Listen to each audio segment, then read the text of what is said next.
December 24th, 1967, 11:42 p.m. The back office at the Flash Inn on McCombs Place.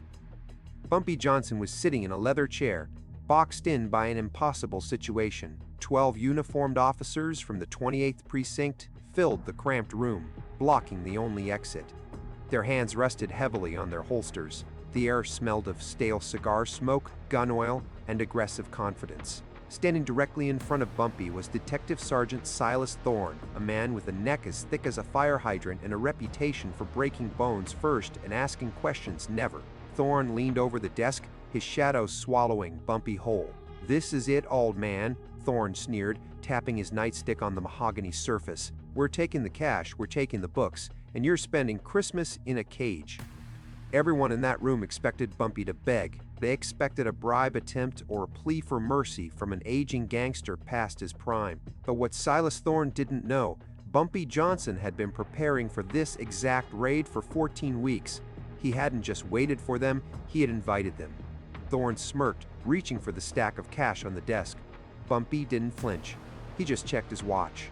This is the story of the most expensive Christmas gift in Harlem history. Ever wonder how you destroy a man who carries a badge and a gun without ever throwing a punch?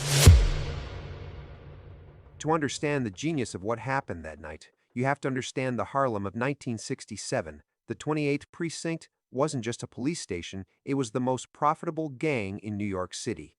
They called it the Gold Shield Syndicate. In this world, the Italian mafia and the black gangsters didn't run the streets, the corrupt vice squad did. They decided who operated, who got arrested, and who disappeared.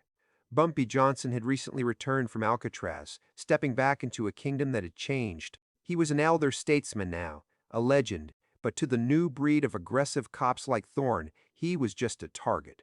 Thorne had spent 5 years building a system of extortion that bled Harlem dry. He had killed 3 low-level runners who refused to pay and had sent dozens of others to upstate prisons on trumped-up charges. He was untouchable because the money he collected traveled all the way up the chain of command. For Bumpy, this wasn't just about money. It was about survival. If he bowed to Thorne, he looked weak to the streets. If he fought back physically, he'd bring the wrath of the entire NYPD down on his head. Thorne seemed unbeatable because he held the keys to the jail cells. He controlled the narrative. He was the law, and in 1967, the law didn't lose. Bumpy needed a weapon that the police academy hadn't trained Thorne to defend against. The chess match began exactly 3 months earlier, September 15, 1967. It started with a conversation that would have ended any other man's career. Silas Thorne walked into Bumpy's storefront on 125th Street in broad daylight. He didn't bother with pleasantries. He slammed a heavy hand on the counter and delivered his ultimatum. "The price is going up, Johnson," Thorne said, his voice loud enough for the customers to hear. 40%. And I want it retroactive for the last 6 months.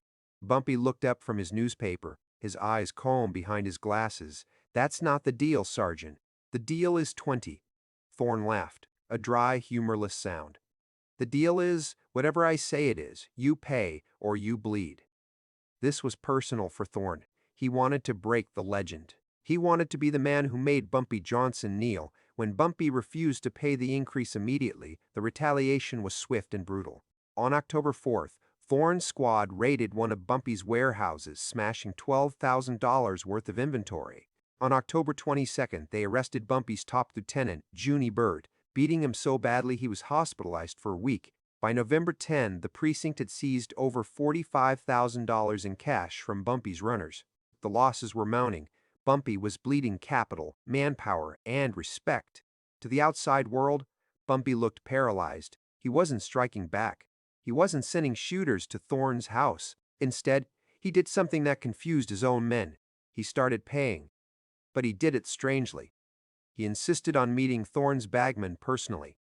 He insisted on small denominations, and most importantly, he insisted on verifying the count in front of them, taking tedious amounts of time to stack the bills. Thorne saw this as submission. He saw an old man trying to hold on to his empire by following orders.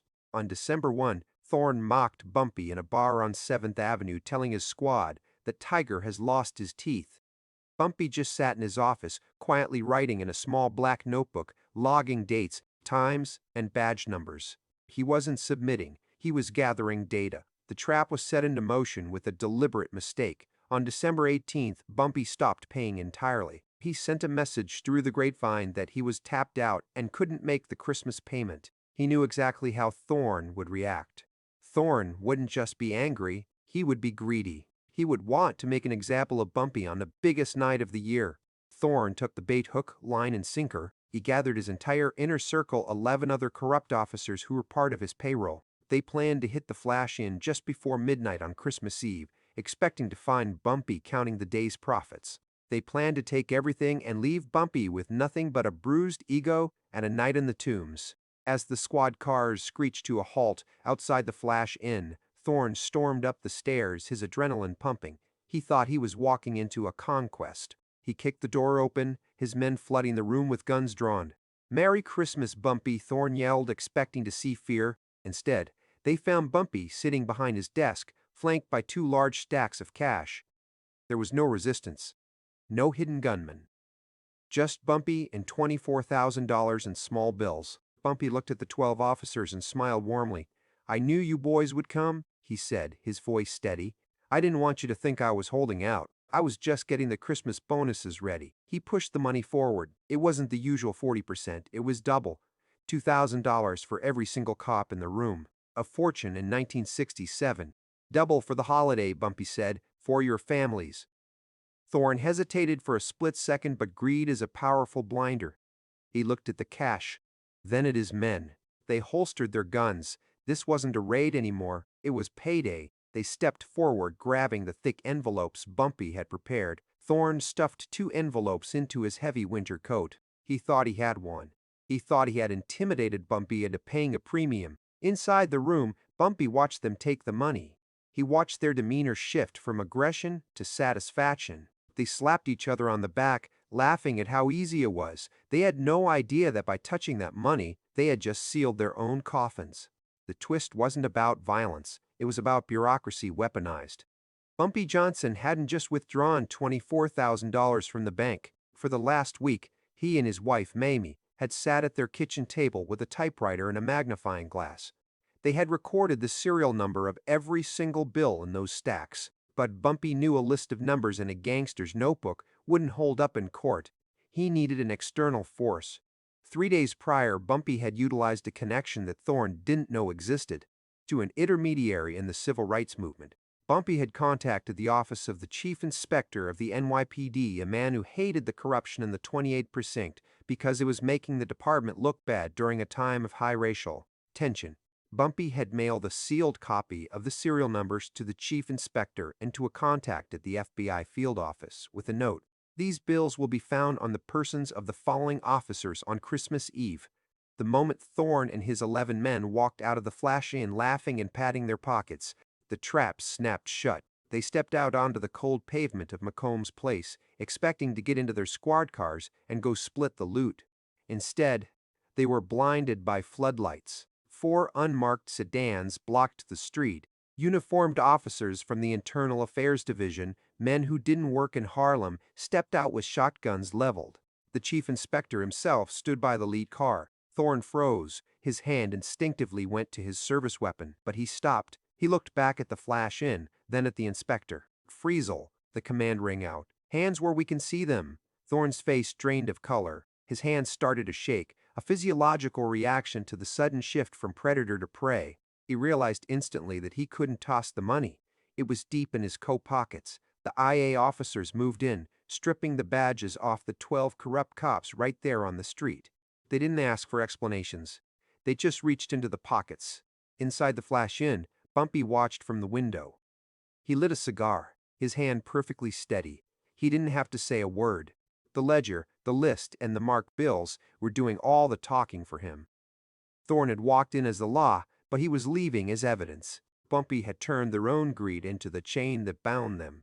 He knew exactly when they would come, how much they would take, and who would be waiting for them.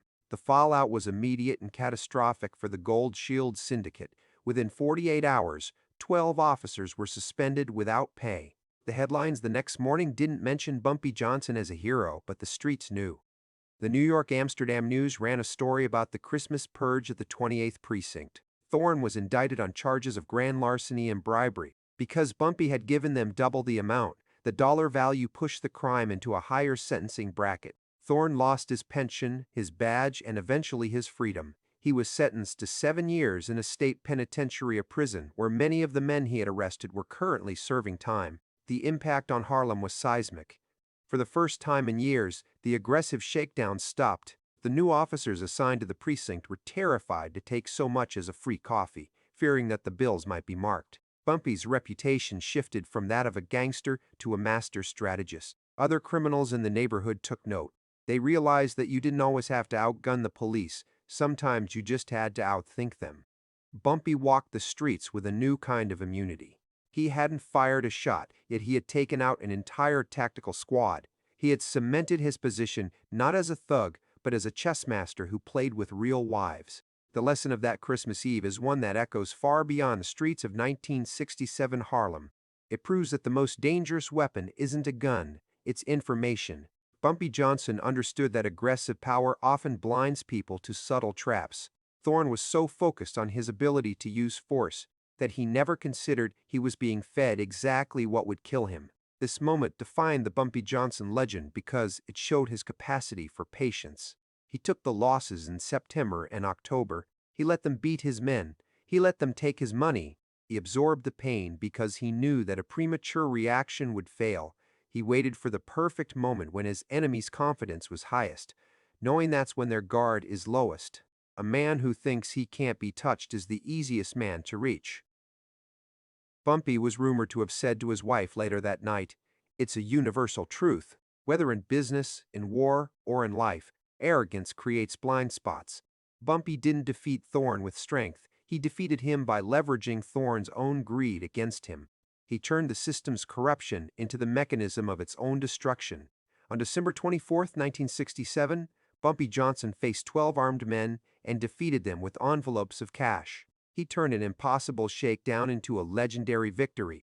If this story of strategic genius showed you that the mind is sharper than the sword, smash that subscribe button. Drop a like if you believe patience always pays off. Comment below, if you were in Bumpy's chair, would you have paid them or fought them? Remember, the loudest man in the room is usually the first one to fall.